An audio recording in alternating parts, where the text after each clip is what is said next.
Rejoignez dès à présent la grande famille des abonnés de votre chaîne Sika TV sur les réseaux sociaux. Sika TV, le vrai visage de l'actualité en Afrique, est en direct et en replay sur YouTube. Abonnez-vous et cliquez sur la cloche de notification pour ne rien rater. Nous sommes également présents sur Facebook et sur Twitter.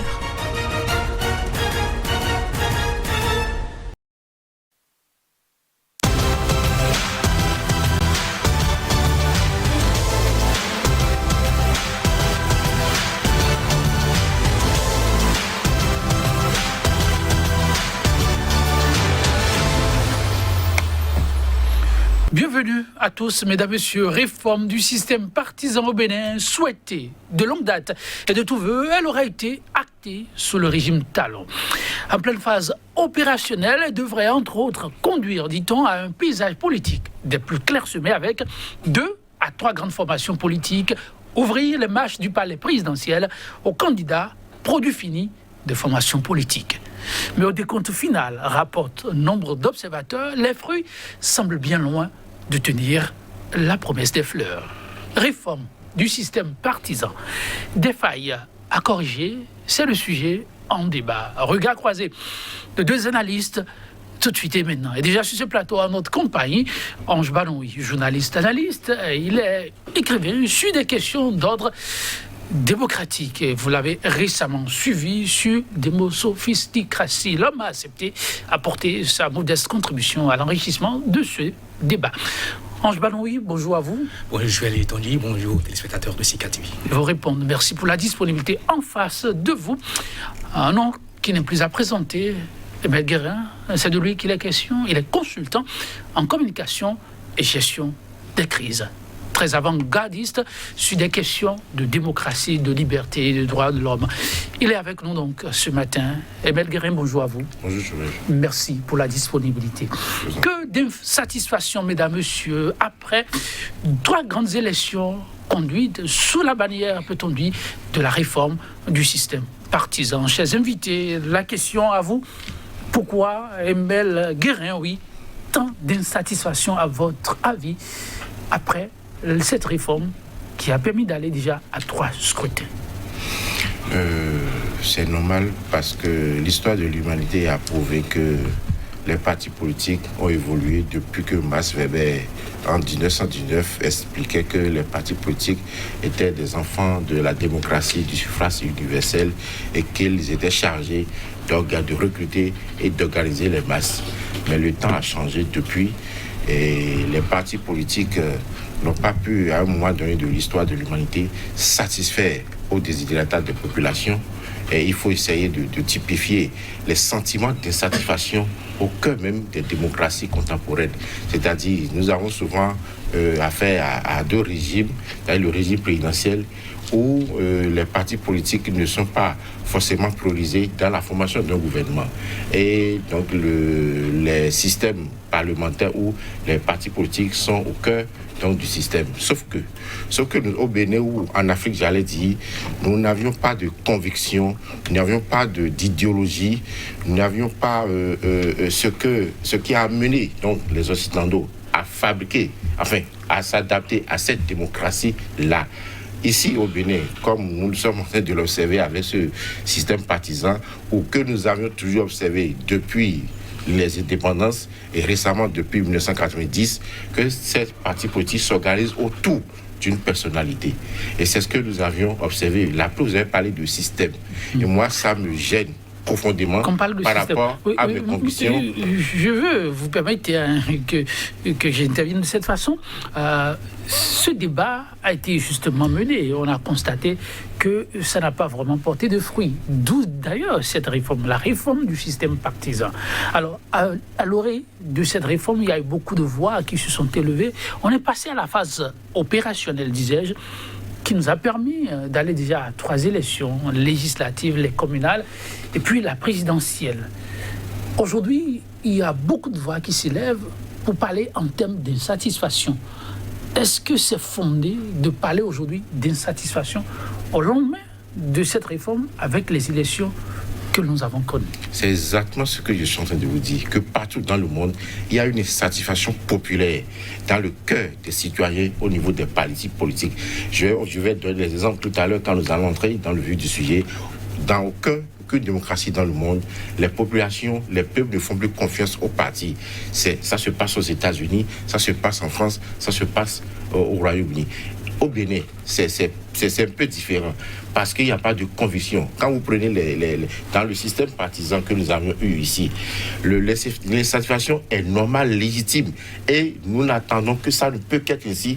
Pour moi, ce n'est pas une surprise. Pourquoi?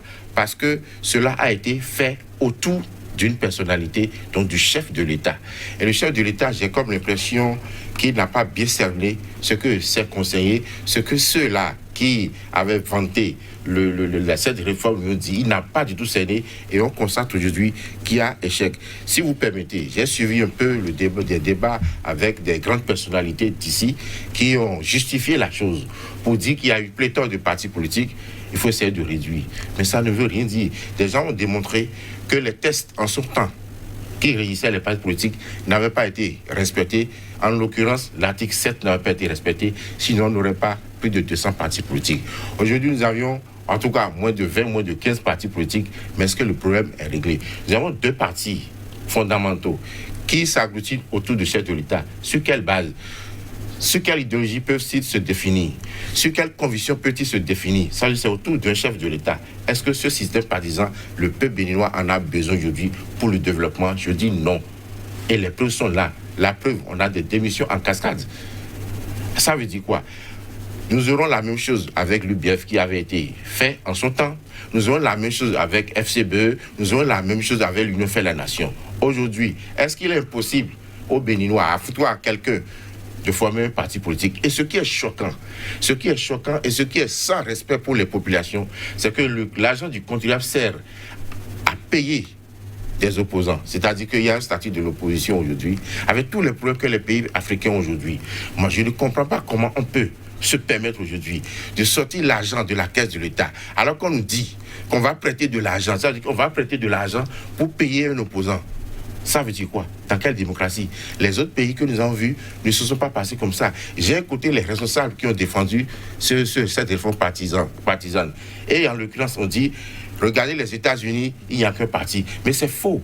Les États-Unis n'ont pas deux partis politiques. Il est arrivé à un moment donné de l'histoire des États-Unis où ces partis sont devenus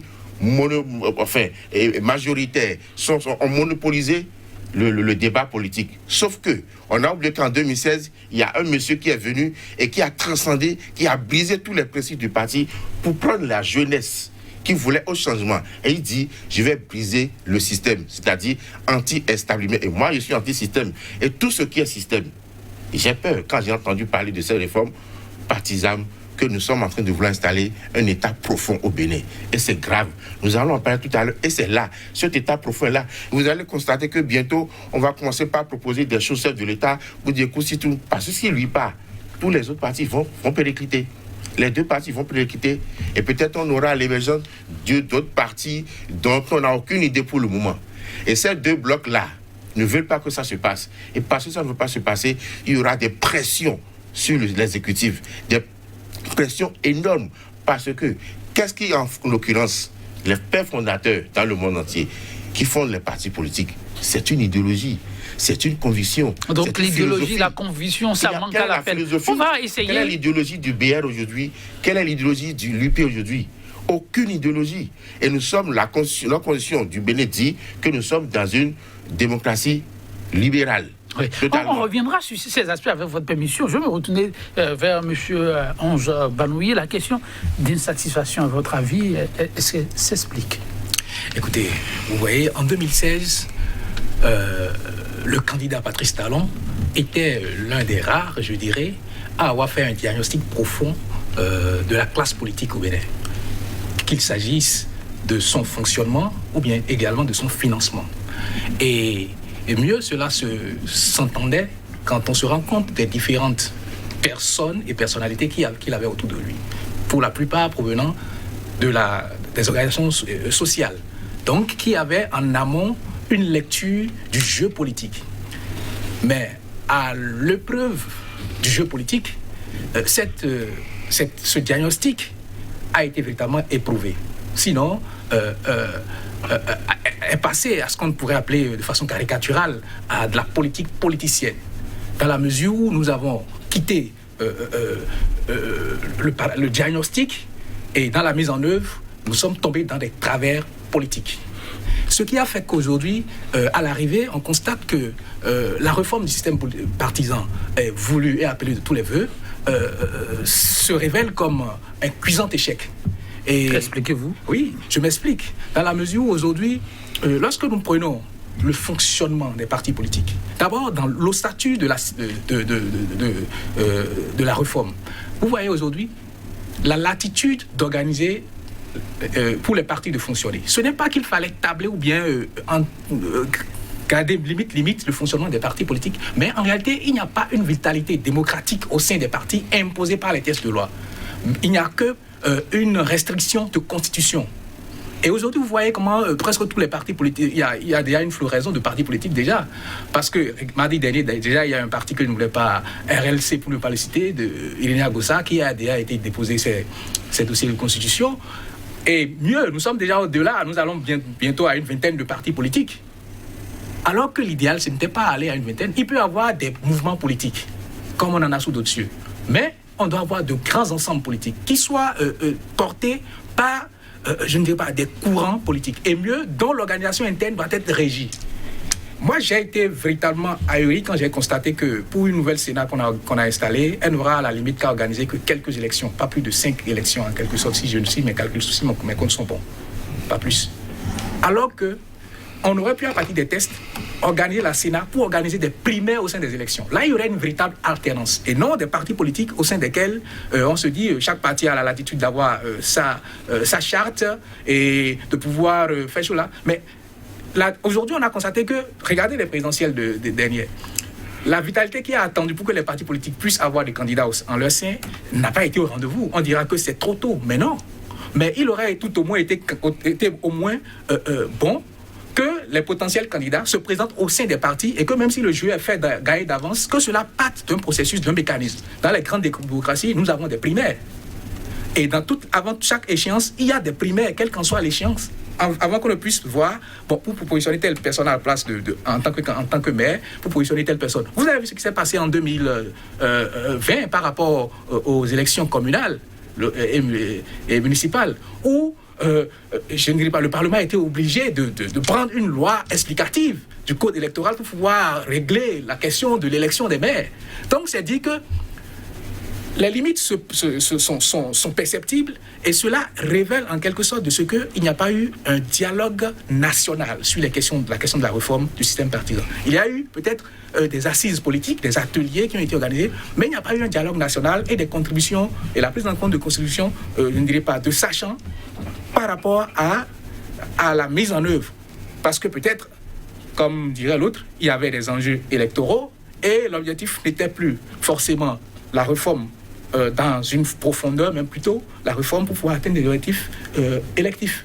Donc, lorsque nous ramenons le débat sur cet aspect, on se rend compte qu'en réalité, là où nous avons flanché, c'est que nous avons mis de côté les fondements pour une réforme qui aurait pu aboutir à faire donner une éclosion à la classe politique, à une réforme qui va simplement réorganiser les acteurs politiques autour de certains intérêts. Et moi, j'ai peut-être depuis quelque temps la mauvaise habitude de dire que nous avons beaucoup plus aujourd'hui pas des opinions pour des partis, nous avons beaucoup plus des acteurs politiques, des gens qui ont des intérêts politiques et non des intérêts et non des partis politiques qui ont des idéologies.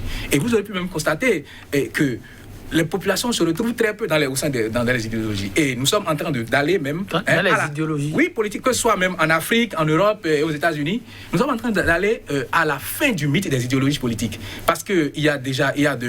Ici, on ne repense pas l'idéologie politique pour que le citoyen, l'électeur se retrouve au cœur de l'action politique, c'est que nous allons arriver. C'est ça qui crée même les mouvements extrémistes. C'est ça qui crée aussi quelques poches, je ne dirais pas, de tension. Monsieur Guérin, voulez-vous dire que ce qui a été fait aujourd'hui éloigne plus que jamais les citoyens des politiques? Oui, vous aurez constaté qu'en réalité, au lieu qu'on ait l'engouement des populations, de la population vers les partis politiques, on a beaucoup plus eu l'engouement des acteurs politiques. Et le jeu politique, les tractations politiques n'ont pas changé outre mesure que ce que nous avons. Et en dehors de quelques ténors qui aient pu être en griffe embrigadés par le chef de l'État, ça il faut le dire, qui lui a fait des propositions, qui les a subtilement comme mis hors de course pour certaines élections, vous avez pu constater que nous avons pratiquement eu une reconduite des acteurs qui étaient, en tout cas pour de la mouvance, à la 7e législature, au cours de la 8e législature, à la 8e législature. Et cela porte à croire qu'en réalité, les véritables décideurs, ceux qui ont décidé de qui positionner, n'étaient pas les populations. C'était toujours les acteurs, les politiques. Or, dans le fondement de la démocratie, c'est que l'acteur qui est positionné, le candidat va quérir, va chercher son suffrage, il fait même des appels, des levées de fonds. On va en venir sur le financement. Ou sur la base maintenant de l'élection des primaires au sein des partis, on sent que c'est lui qui est porté. C'est avec lui que si nous allons aux élections, nous avons la chance de pouvoir l'emporter. Mais si c'est le parti qui décide, bon, c'est peut-être parce que le parti a les moyens de brûler, les moyens à mettre à contribution pour qu'il soit élu, mais pas... Vous aurez pu également constater, on parlera pourquoi pas aussi des faibles taux d'abstention. On commence pas à constater le déni, sinon une désappréciation, sinon je ne dirais pas. Les populations ne sont plus... en temps, les gens s'alignaient pour aller au vote, les gens faisaient des queues monstres, mais aujourd'hui, tout porte à croire qu'il y a une désaffection du suffrage. Monsieur Guérin, thème de déception, quels sont les rendez-vous qui auront été des rendez-vous manqués? Je voudrais rebondir sur une des assertions de mon co-débatteur qui parlait du diagnostic impeccable du candidat Talon 2016. Je dis que c'est vrai, mais est-ce qu'il l'a appliqué? Il ne l'a pas appliqué, malheureusement. Pas du tout. Il est passé à côté. Il a été même repris par le système. Le système l'a récupéré et il est aujourd'hui le fruit du système. Il est aujourd'hui la marionnette du système. Il a totalement échoué. Je m'explique. Je me rappelle. Je me suis j'ai des preuves. Non, vous comprenez. Je me rappelle ce candidat, M. Paty Talon, en 2016, avait distribué des fiches d'identification de ses électeurs partout au Bénin. Au point où j'ai appris dire par ses lieutenants qu'il aimerait être en contact direct avec ses électeurs. C'est devenu quoi aujourd'hui? Zéro. Rien n'est fait. C'est un échec patent. Ça veut dire qu'il s'est déconnecté de sa population, de ses électeurs. Et c'est le candidat qui a gagné sans avoir eu de soutien des partis politiques en masse. Vous comprenez? Ça veut dire que c'est le peuple qui avait porté ce candidat-là au pouvoir. Et qu'est-ce qu'il a fait de ce peuple? Est-ce que le peuple lui a dit de nous faire des partis politiques? Ça veut dire quoi? Si je suis un jeune, pour faire la politique, pour faire promouvoir mes idéaux, mes convictions, je suis obligé d'aller adhérer à un grand ensemble. Je ne suis pas d'accord pour les grands ensembles. Parce que c'est là même le système qui embrigade la gestion du pouvoir. Et ça a échoué partout à travers le monde entier. C'est pourquoi vous avez vu ce qui s'est passé en 2017 en France. Macron est sorti du système. Il a brisé tous les systèmes. En 6 mois seulement, il a gagné les élections. Comme Donald Trump également. Qui tient aujourd'hui le Parti républicain en main et a mis en jeu, a mis en course tous les classiques du Parti républicain. Ça veut dire quoi? Je suis d'accord que les idéologies sont en train de tomber parce que gauche-droite, ça n'existe plus. Ceux qui étaient des gauches au 17e, 18e siècle sont devenus des gens de droite. Ceux qui étaient à droite, parce que cette question, vous vous souvenez, c'était la Révolution française, où il était dit simplement que ceux qui veulent que le roi puisse avoir son mot dans l'Assemblée constituante au cours de la Révolution française, se mettent à droite et les autres se mettent à gauche. C'était tout le jeu. Il n'y a pas autre explication que cela. Aujourd'hui, je constate simplement dans notre pauvre Afrique que ce qui échoue en Occident, nous le répétons ici, on ne peut pas perdre tout le temps. Et qu'est-ce qui est grave, je vais vous dire, sur le plan sociétal? C'est cette réforme partisane qui a créé plus de problèmes au Bénin que d'autres réformes. Je comprendrais le président Talon, que ce soit sa réforme économique, réforme sociale, qui suscite autant de remous. C'est les réformes partisanes qui créent des problèmes, qui a fait des victimes, qui a fait des morts. C'est grave. Cette réforme a échoué. Ça veut dire quoi? Quelqu'un qui a fait un diagnostic aussi extraordinaire, aussi sidérant que celui qu'il a fait avant de prendre le pouvoir et qui n'a pas pu l'exécuter, il n'y a pas autre mot que de dire il a échoué. Il n'y a pas autre mot de dire qu'il a été embrigadé, il a été pris en compte par le système-là. Et c'est ce système que nous combattons. C'est ce système que nous décrions que ça ne peut pas continuer. On n'a pas besoin de cette réforme-là pour avancer notre pays sur les rails du développement, pas du tout. On est en plein dans le système. Alors, quand on vous suit, et si vous devez conclure, il y a peu, on a célébré la Journée internationale de la démocratie. Est-ce que vous allez, pour apprécier un peu le tableau, dire que cette réforme du système partisan a été un recul au lieu d'être une avancée? Ce qui est sûr, ça n'a pas été une avancée. On ne peut pas parler, vous tombez bien, on ne peut pas parler de la journée de la démocratie sans parler de cette fameuse conférence de Bâle. Est-ce que c'est François Mitterrand qui allait nous dire, si vous ne faites pas la démocratie, nous n'allons plus vous aider? Ça a commencé par là. Ça veut dire que tout ce que nous avons fait jusqu'à aujourd'hui, nous avons calqué une démocratie qui ne s'adapte pas à nos valeurs endogènes, en Afrique du moins. Ça n'a aucun sens. Ouais. Un pays comme le Royaume-Uni qui a gardé sa monarchie. On parle de monarchie parlementaire parce que ça s'adapte à ses valeurs endogènes, à ses valeurs traditionnelles. Aujourd'hui, je peux vous dire, et vous allez voir dans les années à venir, la 5e République en France est déjà tombée et elle tombera. Mélenchon le dit, ils vont passer à autre chose. Les gens vont aller plus loin. Et que quand ils veulent aller plus loin, que nous nous accrochons à ça, il dit qu'il faut réorganiser les partis politiques. Est-ce que c'est fait aujourd'hui? Ce n'est pas fait. Pourquoi? Simplement parce que vous ne pouvez pas avoir un parti politique ou des partis politiques qui s'organisent ou qui se créent en fonction d'une personnalité. Alors que les idées, les idéologies ne meurent pas, les convictions ne meurent pas, les pensées ne meurent pas. Mais un homme a une vie. Alors lorsque ça va se passer, on va en arriver à quoi? Ça veut dire simplement que ces partis politiques, cette réforme est faite pas pour le peuple. Dites-nous concrètement en quoi cela arrange le peuple. On ne peut pas vouloir forcément faire la politique par un parti politique. C'est terminé. Le mythe de parti politique est tombé depuis des décennies. Ça n'a plus de sens. Donc on ne peut pas, on a gaspillé de l'argent pour rien du tout, pour nous faire ce qu'on a fait là. Et vous avez vu, ça a donné quoi? Ça a donné le Parlement que nous avons aujourd'hui. Cette réforme partisane, ça a réussi.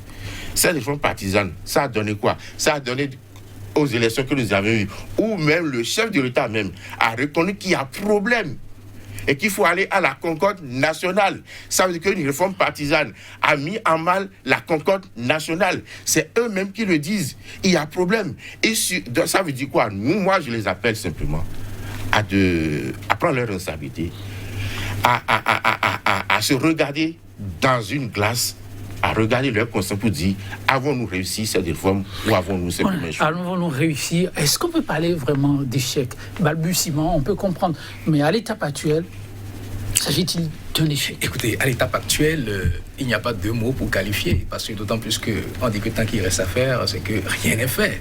Et vous vous rendez compte que sur cet aspect, la question de la réforme du système partisan fait appel à une panoplie de lois, qu'il s'agisse de la Constitution, du Code électoral, de la charte des partis politiques, et mieux encore.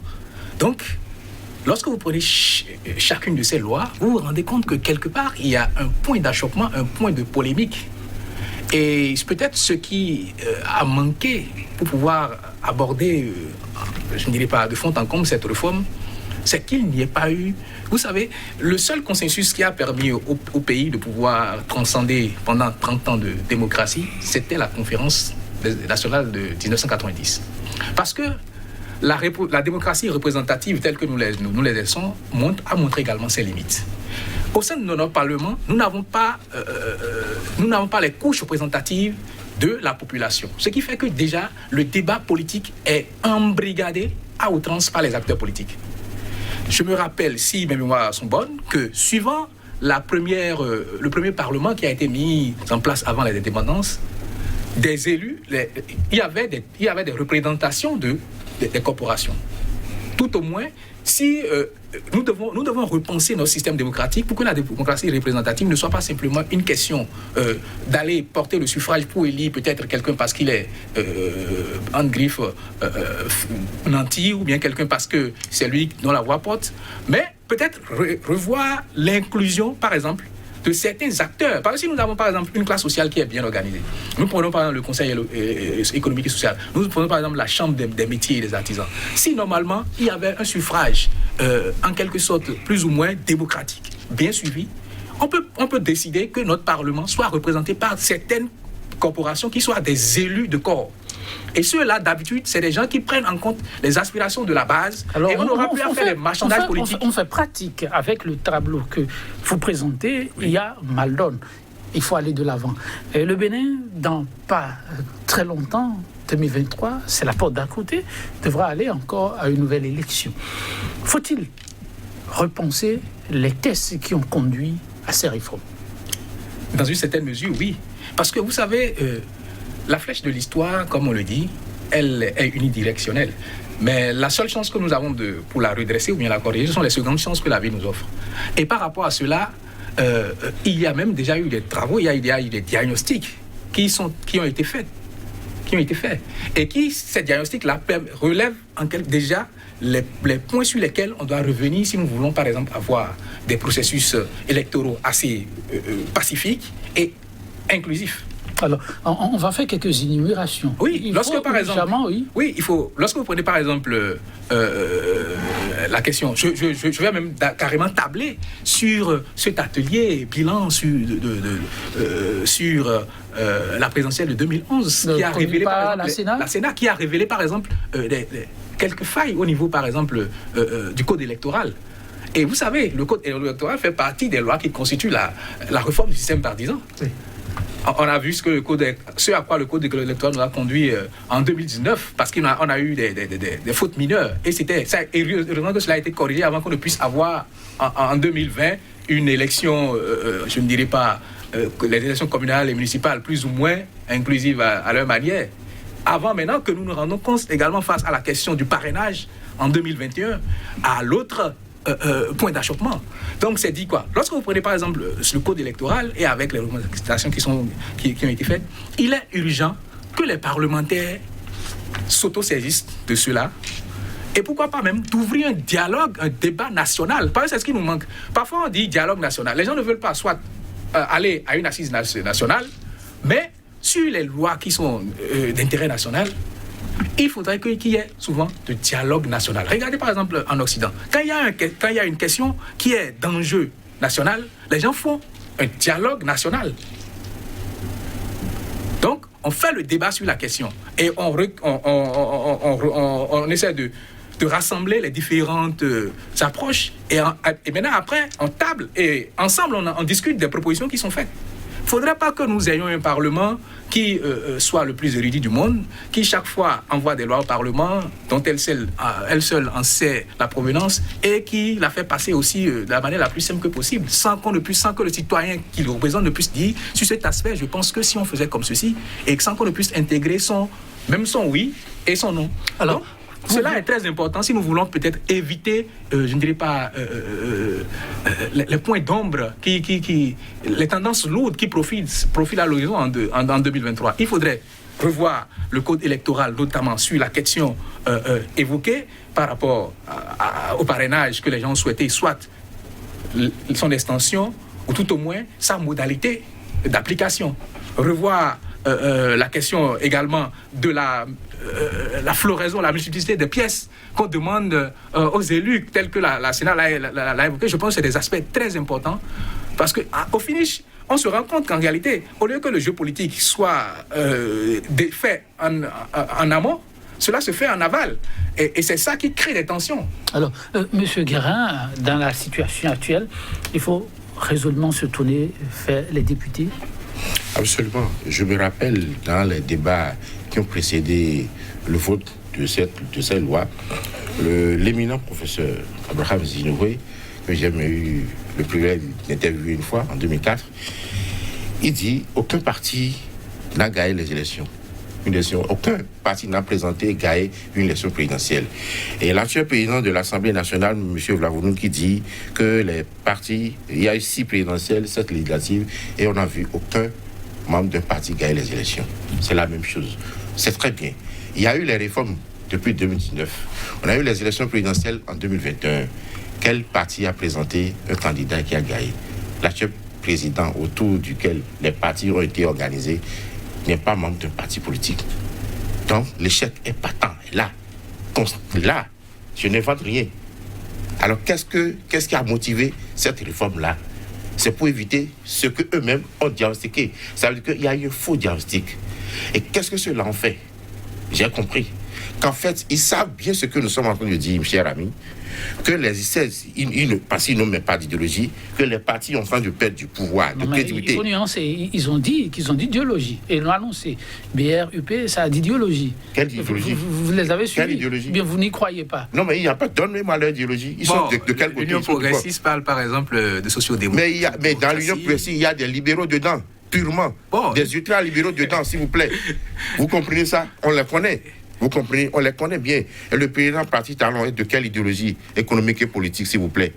S'il vous plaît. Vous voyez ce que je veux dire? Ce n'est pas moi qui ne le représente pas, d'ailleurs. Donc, c'est ça ce que je veux dire. Alors, ceci étant, et lorsque on nous dit qu'il faut que les partis politiques présentent un candidat, et que pour être président, il faut que ce soit un parti qui présente, qui gagne. On a constaté qu'après cette réforme-là, ça n'a pas réussi, ça n'a pas porté. Et qu'est-ce que je constate? Parce qu'ils savent que les temps que nous courons aujourd'hui, la jeunesse a compris que leur épanouissement, leur émancipation n'est pas au sein des partis politiques. Il faut sauver la mise. Et ils se sont servis de Patrice Talon pour sauver la mise, pour leur redorer leur blason des partis politiques. C'est ce qu'ils ont fait. C'est pourquoi vous allez voir, tous les grands ténors sont là. Ils sont tous d'accord pour cette réforme. Ne dites pas que le chef d'État a été manipulé. Mais s'il a été manipulé, écoutez, il vient de dire, regardez, relisez son programme en 2016. Il a fait un diagnostic éclatant, extraordinaire, par rapport au fonctionnement des partis politiques. Il ne peut pas venir au pouvoir pour faire le contraire, pour encore remettre en place, redonner encore tout le pouvoir aux partis politiques. Alors, à supposer que votre analyse est fondée... Est-ce qu'il a été élu? Est-ce qu'il a été élu même en 2016 d'abord? Première élection en 2016. Est-ce qu'il a été élu par les partis politiques? On s'est même moqué de lui pour dire qu'il n'avait pas le soutien des partis politiques. Il s'en est foutu. Le peuple l'a porté au pouvoir. Et il avait voulu garder un comptage, je viens de le dire, avec preuve. Il y avait cette fiche d'identification, il y avait même les photos d'identité de ceux qui ont voté pour lui. Dans tout le Bénin. Vous comprenez? Qu'est-ce qu'on en a fait? Les jeunes veulent savoir aujourd'hui. Est-ce qu'on est là? Or, nous savons que tous les partis politiques ne font jamais ce qu'ils disent. Il n'y a que la gabegie, le mensonge patent dans les partis politiques. Ce n'est pas au Bénin, c'est partout dans le monde. Aux États-Unis, on le voit aujourd'hui. En France, on le voit aujourd'hui. Revenons à votre hypothèse, hein, mais vous considérez ça comme un fait. Vous dites, Patrice Talon, manipulé par les politiques. Si c'est le cas, et que vous demandez à ce qu'on se retourne vers l'Assemblée. Et ça dit que c'est perdu d'avance, parce que c'est vrai, c'est eux qui décident désormais s'il faut faire de toilettage. C'est perdu d'avance, il n'y a que... Moi, je ne peux que me tourner vers le président pour remettre en place ce qu'il a diagnostiqué en 2016, pour renouer le contact avec le peuple. Il n'y a que le peuple avec lui. Il n'y a que le peuple avec qui il a un lien intime. Il n'y a que le peuple avec qui il a fait des promesses. Et c'est très important. Lorsque vous faites un pacte avec le peuple c'est Dieu. Dieu, c'est le peuple. Il faudrait qu'il reprenne les choses en main pour dire qu'est-ce que j'ai promis en 2016. Est-ce que je l'ai fait? S'il se regarde en face, le président Patrice Talon, et qu'il est dans sa conscience, il est tranquille à avoir respecté ce qu'il a promis au peuple, la vie continue. Alors, quand on parle de peuple, les politiques disent c'est qui le peuple? Nous sommes le peuple. Mais non, c'est faux. Les partis politiques ne sont pas le peuple. Ah bon? Toutes les définitions scientifiques du parti politique, c'est une organisation des gens qui ont les mêmes intérêts à défendre. Et c'est pourquoi il y a des campagnes électorales. C'est pour convaincre des électeurs. Je peux voter pour un parti politique sans faire partie du parti. Si vous accumulez les membres d'un parti, de tous les partis politiques au Bénin, par rapport au nombre d'inscrits des électeurs, ça ne fait même pas la moitié. Alors, monsieur Ange Banoui, le chef de l'État en phase avec son peuple ou pas? Écoutez, avant de revenir, il y a un aspect que M. Guérin a évoqué, c'est de savoir si véritablement on peut compter sur le Parlement. Dites-vous que depuis 2019, où ce Parlement a été mis en place, tout porte aujourd'hui à croire que le peuple a toujours soif de voir le Parlement, je ne dirais pas, prendre en main sa destinée. Vous aurez pu constater que il a fallu que le chef de l'État instaure le dialogue politique avant que le Parlement ne puisse aller à des lois, à la révision par exemple de la Constitution et la relecture du Code électoral, etc. Mais on aurait pu attendre que le Parlement, de son chef, puisse prendre des dispositions, puisse prendre des actes qui vont permettre à la population de savoir que véritablement nous avons une chambre de représentation qui se démarque du pouvoir. bien qu'on peut soutenir le pouvoir.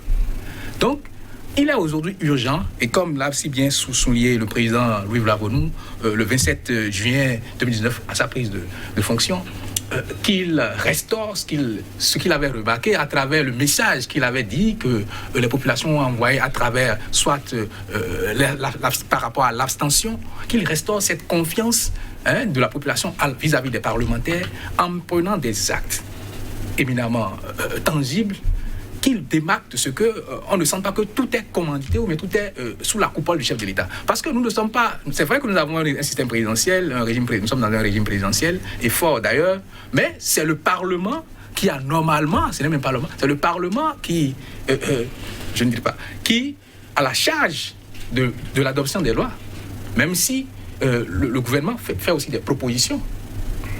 Vous voyez ? Donc, cet aspect-là relève du Parlement. Et il faudrait qu'on finisse par départir le chef de l'État du jeu politique ou bien de choses-là. Il faudrait que les parlementaires prennent leurs responsabilités. C'est réalisable ce que vous avancez ou vous restez dans la fission des c'est réalisable dans la mesure où vous ne pouvez pas soutenir un chef de l'État et mettre en place des stratégies qui, en griffe, ne renforcent pas sa cote de popularité. Parce que l'erreur que les gens commettent, c'est que si éventuellement, aujourd'hui, avec deux partis politiques qui le soutiennent, et que ces deux partis politiques voudraient véritablement réaliser, comme on le dit, une certaine alternance en se succédant à quelqu'un qu'ils ont soutenu, c'est qu'il faudrait déjà qu'ils gagnent l'assentiment de la population à travers leurs actes qui vont montrer que même s'ils ont soutenu pendant tel nombre d'années, c'est que dans leurs actes, on voit qu'ils feraient encore mieux si nous envoyaient un candidat en leur sein. Mais si éventuellement cela se passe tel qu'on a l'habitude de le constater avec les partis politiques qui soutiennent à fond, c'est là que ça finit par sortir, comme on dit, des outsiders qui viennent mettre en difficulté ce que nous pensons être les grands ensembles qui finissent par tomber comme des châteaux de cartes. Alors, le peuple ou le chef est-il en phase avec son peuple ? Ça, c'est une grosse interrogation. Aujourd'hui, est-ce que le citoyen même s'attend à quelque chose de façon concrète aujourd'hui ? Je vous dis qu'à l'heure où nous sommes, c'est là où peut-être aussi je reviendrai encore sur un autre diagnostic, la question du mandat unique, que certains ont déjà ajouté encore dans la presse aujourd'hui. On se rend compte que c'est une question ambivalente. Ambivalente dans la mesure où les gens se sont rendus compte que peut-être les seconds mandats sont souvent les piètres mandats. Parce qu'aujourd'hui, dites-moi ce que les populations attendent encore du président Talon. Vous ne le savez pas ? La seule chose que moi je sais, c'est peut-être que les chantiers qu'il avait lancés puissent s'achever. Je ne vois pas l'engouement des gens qui attendent du neuf, parce qu'ils ont déjà vu l'homme à l'épreuve. Et ils savent où il peut les amener. Donc, pour eux, il n'y a plus d'enjeu, il n'y a plus quelque chose de nouveau. La seule chose, je peux vous dire qu'à l'heure où nous sommes, les gens pensent déjà à 2026. Parce qu'ils savent déjà qui ils ont connu comme président, à moins qu'il ne se réinvente ou que les partis autour de lui réinventent la dynamique. Sinon, n'importe quel candidat qui va sortir, je ne ferai pas de la fiction ou bien je ne fais pas de la prédilection, qui va sortir avec des projets tangibles. Et vous avez pu constater qu'en 2021, à la présidentielle, cela a failli s'achoper dans la mesure où il y avait eu quelques outsiders qui avaient quelque chose à mettre sur le tapis qui était dissonant de ce qui se faisait.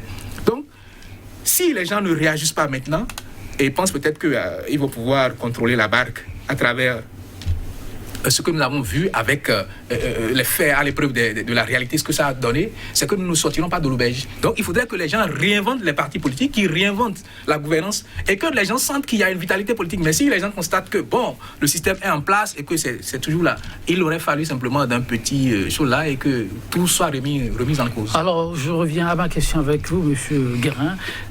La voix salutaire, dites-vous, c'est encore le Parlement, mais en même temps, vous dites le chef de l'État, parce qu'il serait pris dans les taux de quelques politiques. Mais lorsqu'on a un Parlement entièrement acquis à sa cause, est-ce que l'issue n'est pas plutôt de ce côté-là ? Non, pas du tout, parce que c'est lui qui a fabriqué le Parlement qui est là. Sinon, c'est le Parlement qui l'a obligé à le fabriquer en cet état-là. Est-ce que ça s'entend ? Si, c'est clair. La preuve, je viens de me dire qu'il y a déjà des propositions du mandat unique. Ça veut dire, vous voyez à quoi on veut nous aller. Je voudrais simplement inviter le chef de l'État de ne plus tomber une deuxième fois dans ce piège-là. Et s'il veut faire quelque chose pour rester dans la mémoire, pour rester dans la positivité historique, c'est de rompre avec le système Quel système? Le système qui est en place, le système de ce lobby, de cet État profond qui est en train d'être créé. L'État profond n'est pas que aux États-Unis, en Turquie et autres, hein. C'est international. C'est comme ça. Donc, de ce système qui vous amène à prendre des décisions, en fait, parce que ce que je vois là, on va lui faire croire des choses pas possibles pour dire, vous pouvez encore rester. J'espère que lui-même, il va respecter, puisqu'il a promis, il a dit une chose essentielle que je n'oublie pas, que le Béninois est contre et tient au respect des mandats. Et il va le faire forcément. Mais je sais que dans ce système-là, les gens vont l'amener à dire on peut encore faire quelque chose. Parce qu'ils savent que sans lui, ils n'existeront pas. C'est ça le problème. Ça veut dire qu'il va toujours servir de pion, enfin, de bouc émissaire pour que eux autres puissent garder leurs privilèges. Et c'est ça justement les privilèges des partis politiques. On ne peut pas continuer à vivre au dos du peuple. Qu'est-ce que les partis politiques apportent de façon concrète dans la vie du quotidien du Béninois? La cherté de la vie, les partis politiques en font quoi? Rien du tout. Et c'est le contribuable qui paie les députés, s'il vous plaît. Donc ça ne peut plus continuer comme ça. Les choses ont changé, les temps ont changé. Nous allons irrésolument, quoi qu'on veuille, vers un nouveau paradigme. Et si nos dirigeants aujourd'hui veulent construire ce nouveau paradigme avec le peuple de Dieu, c'est-à-dire avec Dieu, avec le vouloir de Dieu, qu'ils y aillent. S'ils ne veulent pas et pensent que ce que les autres sont en train d'abandonner, regardez ce qui se passe de l'autre côté de l'Occident. C'est terminé. Ces gens et tout le monde dénonce aujourd'hui ce système, cet État profond qui s'organise autour des partis politiques. Comme Biden est pris dans l'État profond, est pris par l'État profond. Je ne souhaite pas ça pour le président. Il faut qu'il comprenne maintenant là. Je l'invite à relire son programme de 2016. C'était formidable. 2016. Pas le nouveau programme. Pas du tout. 2016.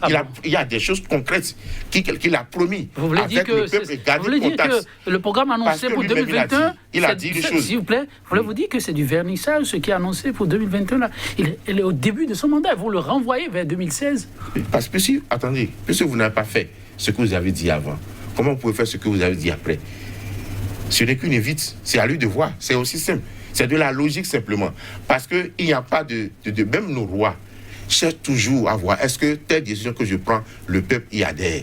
Ils envoient des émissaires dans le peuple. Qu'est-ce qu'ils pensent de ce que j'ai dit? Qu'est-ce qu'ils pensent de telle mesure? Ainsi de suite. Il faut qu'il le fasse. Et lui-même a eu l'honnêteté de dire, j'ai pris le risque de me rendre impopulaire. Alors qu'il reprenne ses responsabilités pour se rendre populaire. Si quelqu'un lui dit, il y a des réformes, et que ces réformes, parce que la réforme la plus problématique aujourd'hui par rapport à son mandat, c'est le système partisan. À part ça, rien. Les autres n'ont pas fait quelque chose d'extraordinaire plus que lui. C'est ça le problème. Alors une réforme qui crée autant de tensions dans votre pays, dans une nation, il faut revoir la chose, il faut s'asseoir. Et quand il me parle de dialogue national, ce n'est pas ce que j'entends comme conférence ou assise, non, pas du tout. Parce qu'il va s'asseoir encore avec les mêmes personnes. Je dis non. Mais le peuple, il faut aller vers les peuples. Il faut aller vers la population. Il fait comment? 12 millions d'habitants? Bien sûr, ça se fait. Il y a les communes, il faut parcourir les communes. Il faut qu'il mette en place un comité. Il met en place un comité, une commission pour aller vers les populations, vers les communes, rencontrer la jeunesse, rencontrer la population pour dire qu'est-ce que vous pensez et reprendre encore leurs désidérata et faire le point. Ça peut se faire parce qu'il y a, écoutez, on met beaucoup d'argent chez les parlementaires. Ah oui, beaucoup de gaspillage.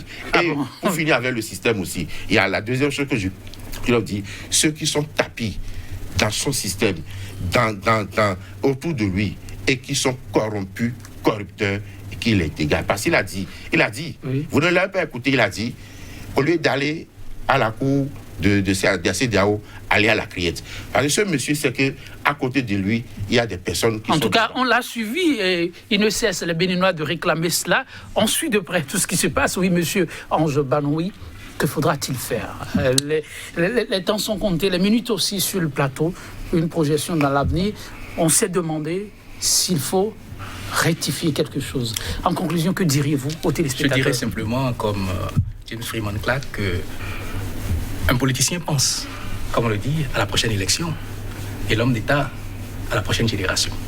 Si véritablement les acteurs que nous avons aujourd'hui sur la scène politique veulent s'affubler la toge de politiciens ou d'hommes d'État, la balle est désormais dans leur camp, quitte à ce que les populations puissent inscrire leur nom en lettres d'or dans la mémoire. Merci beaucoup d'avoir été des nôtres. Merci également à vous, monsieur Melguerin. Chers téléspectateurs, ce fut un plaisir. William Shakespeare, pour vous fausser compagnie, mieux vaut être méprisé et le savoir qu'être méprisé et s'entendre flatté.